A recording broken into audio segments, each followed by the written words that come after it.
This tutorial covers how to submit 2022 data in our online data portal to be recognized in 2023 for the outpatient recognition program Check Change Control Cholesterol.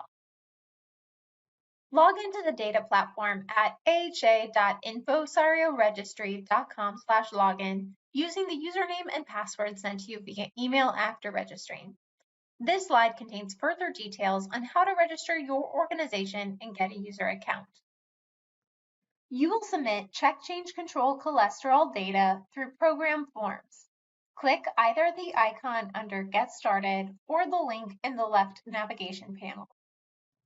If your organization has submitted in the past, you may have existing forms under the Edit Forms section, like I do here.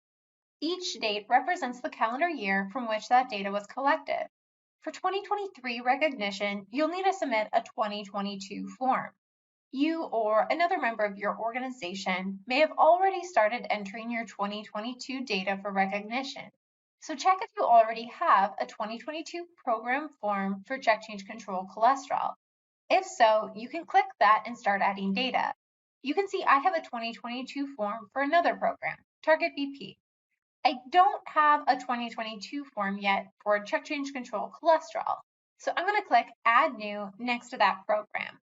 I'm submitting for 2023 recognition, which is based on 2022 data, so I'll type 2022 in the reporting year field and hit Submit to start the form.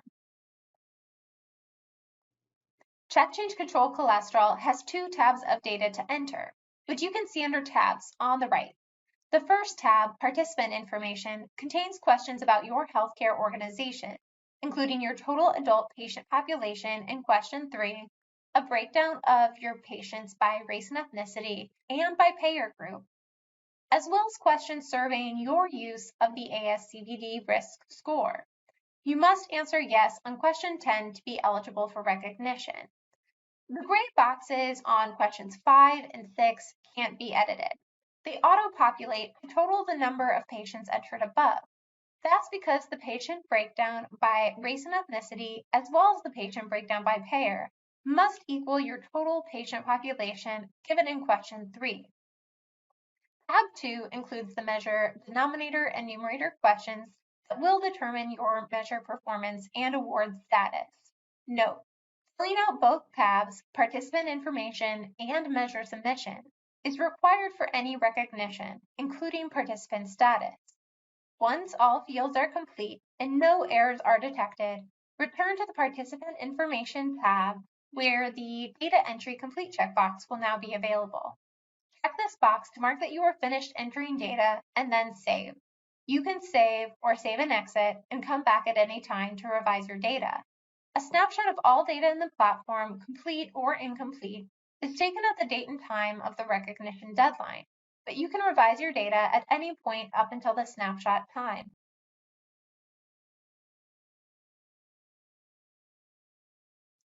Let's start entering our data.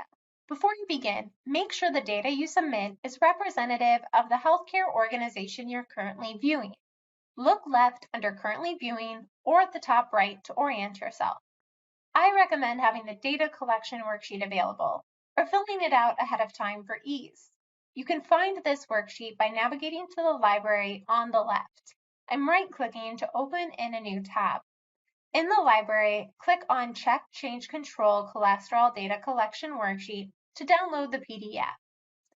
Questions may change from year to year, so please ensure that you have the latest data collection worksheet, which you can find by looking at the top of the first page. The worksheet contains additional guidance on how to answer each question, especially for question 6, which asks for that patient breakdown by their primary payer. Scroll to page 5 to see detailed guidance. Let's go back to the program form. Here you can also use the official measure specifications, which can be opened directly from the program form by going to the Measure Submission tab and clicking the measure description link for MIPS Measure 438 Statin Therapy.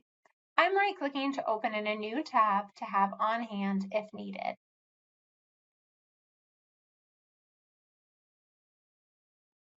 Let's return to the Participant Information tab to get started. The first question asks if your organization diagnoses and manages patients with high cholesterol, up to and including prescribing medications. A yes response is required to be eligible for a 2023 award. The second question requires you to certify that the attestations entered in the form are accurate to the best of your knowledge. A yes response is also required here to be eligible for a 2023 award. Question 3 asks for the total adult patient population ages 18 and above who had a 2022 visit for your organization. When pulling data for this question, make sure you are saving this query and can further break down the same patient population by race and ethnicity and by payer group. My demo organization has 37,155 patients ages 18 and above. For question 4, input how many providers your healthcare organization has. We are looking for all physicians, nurse practitioners, and physician assistants in your outpatient organization. My demo organization has 85 providers.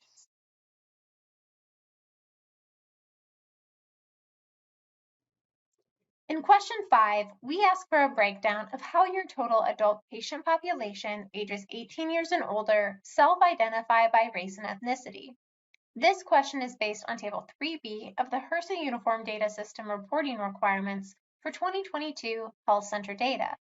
The same question appears in our Target BP and Target Type 2 Diabetes program forms, so you may already have this information available.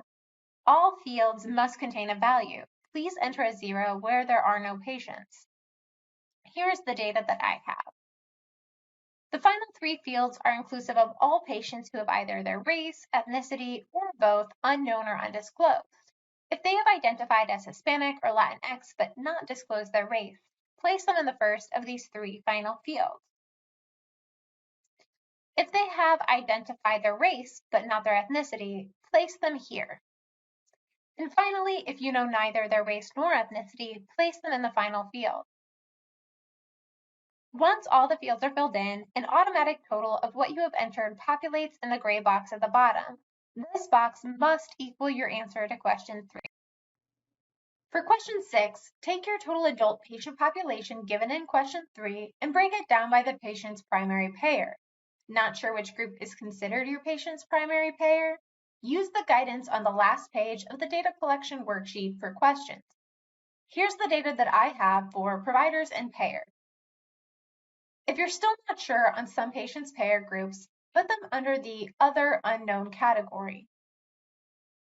Once all the fields are filled in, an automatic total of what you have entered populates in the gray box at the bottom.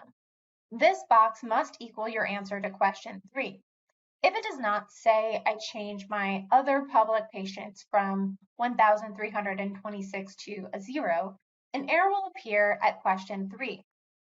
Because it's a red error, I won't be able to save. For red errors like this one, I can delete one of the fields that's contributing to my subtotal to make the error disappear. This allows me to save and come back later once I have identified the error in my data. However, all fields must be filled in to be eligible for recognition. So in order to fully fix this, I must eventually either revise question 3 or my payer group totals so that way they match up. Questions 7 through 10 ask about your organization's use of ASCVD risk estimation and treatment plan for very high-risk patients. ASCVD stands for atherosclerotic cardiovascular disease. The American Heart Association advocates for ASCVD risk estimation tools, which enable healthcare providers and patients to estimate 10-year and lifetime risk for atherosclerotic cardiovascular disease, or denote very high-risk patients for secondary prevention. Question 7 asks if your organization calculates risk for ASCVD. If yes, follow-up questions appear asking if the calculation is performed within your EHR or outside of your EHR. If you pick the third option, my organization does not calculate or document ASCVD risk, it automatically changes your overall answer to no. My demo organization calculates ASCVD risk within our EHR. Question 8 asks if your organization documents the ASCVD risk score. If yes, where? a discrete field in the EHR, meaning its own standalone field, or in a notes section or other non-discrete field in the EHR. If you pick the third option, my organization does not calculate or document ASCVD risk, it will automatically change your overall answer to no. My demo organization documents our risk score in a general notes field, not its own specific field. Question 9 asks if your organization operationalizes a specific treatment plan for managing patients considered very high risk for future ASCVD events. If you answer yes, we'll ask for more details about what that plan includes. Note that you must answer these follow-up questions. Leaving these unanswered generates a red critical error, which will prevent you from saving your form. My organization's treatment plan includes the detailed collection of past medical history and educating care teams every 12 months. Question 10 asks if your organization is committed to continuously improving use and data capture of ASCVD risk estimations. You must answer yes to be eligible for an award. Selecting no generates a note that tells me I'm ineligible for an award. Keep in mind, you can answer no to questions 7 through 10 and still be eligible for recognition, as long as you say yes on question 10, indicating that you are committed to improving. Make sure to save as you go. The final two questions are housed in the Measure Submission tab. This can be accessed by clicking the blue icon with 4 lines. Questions 11 and 12 are used to calculate your organization's performance on the measure and subsequent award status. Question 11 is the denominator of the MIPS 438 measure. This denominator asks for patients who had an office visit in 2022 and who are considered at high risk for a cardiovascular event under the American College of Cardiology and American Heart Association guidelines. Using MIPS 438 logic, which again can be found in the measure description link, how many patients fall into any of these 3 risk groups? Note that though it says or between each group, you are not picking a single group for your denominator. You are analyzing your patient population to determine all patients who fall into one or more of these risk groups. The risk group criteria has changed slightly since last year. When calculating, you can determine how many patients are in each risk group and provide the sum of all 3, but be careful not to double count patients who fall into more than one risk group. Make sure to save this end result of patients so you can calculate your numerator. The risk groups criteria, which were simplified a bit from last year, are 1. All patients, regardless of age, who were previously diagnosed with or currently have an active diagnosis of clinical ASCVD, including an ASCVD procedure. Or 2. Patients aged 20 years and older at the beginning of the measurement period and have ever had a fasting or direct laboratory result of LDL-C of over 190 milligrams per deciliter, or were previously diagnosed with or currently have an active diagnosis of familial hypercholesterolemia. Or 3. Patients aged 40 to 75 years at the beginning of the measurement period with type 1 or type 2 diabetes.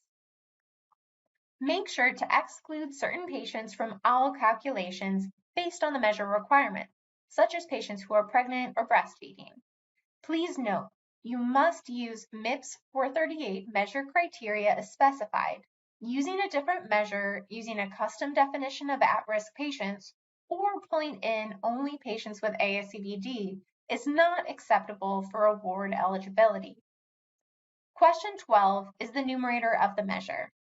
Of the patients who fell into the denominator, question 11, how many were prescribed or were actively using statins in 2022? Time to enter my answers to questions 11 and 12. My demo facility had 1,901 patients in the above risk groups. You can see that an additional question has appeared. This won't appear for everyone. It popped up for me because my answer represented less than 6% of my total patient population that I gave back in question 3. Because it's unusual for such a small segment of patients to be in any of these 3 risk groups, we need to know a little bit more about how you pull this data. Question 13 asks if you determined your risk group patients based on a sampling or subset of patients rather than the full population. If yes, question 14 appears and asks for a brief description of your sampling method and reason for sampling. If you did not sample, question 15 appears instead, requesting that you double-check all the measure logic. Remember, the denominator represents patients in all of these risk groups, not just one. If your query was correct, let us know why your organization's population might be unique. Please note, if these additional questions appear, to be eligible for an award, you must either 1. Revise your denominator data to be more than 6% of your total population, or 2. You must answer all of the new questions to the best of your ability. For my demo organization, I didn't sample, but after double checking my measure logic, I realized I had incorrectly calculated one of the risk groups. My real denominator is 7,889. Finally, of my at-risk patients, 5,350 were prescribed or using statins. Once all fields have been entered, return to the Participant Information tab. The last step in our submission process is to check the Data Entry Complete box. An important note, if this checkbox cannot be populated, it means your data is incomplete and you may not be eligible for recognition. Please review both tabs and ensure no fields are left unanswered before exiting. I am unable to check the box. Scrolling through my questions, I can see it is because I left the Other Public Patient Count for question 6 blank. I'm going to type 1,326. And now that is corrected, I am able to check my Data Entry Complete box, which ensures that I am ready for recognition. Finally, I'll click Save and Exit.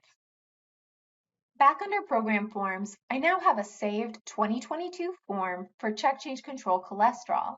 You can go back and edit your data at any time before the recognition deadline. As long as your data is complete by that time, you are eligible for recognition. Look out for regular newsletters and additional communications from us to learn more about recognition. Thank you for choosing to submit data for Check Change Control Cholesterol. If you have additional questions, please contact us at bit.ly/aqcontactus, or if you need help logging in, you can contact our platform vendor using the email address on screen now.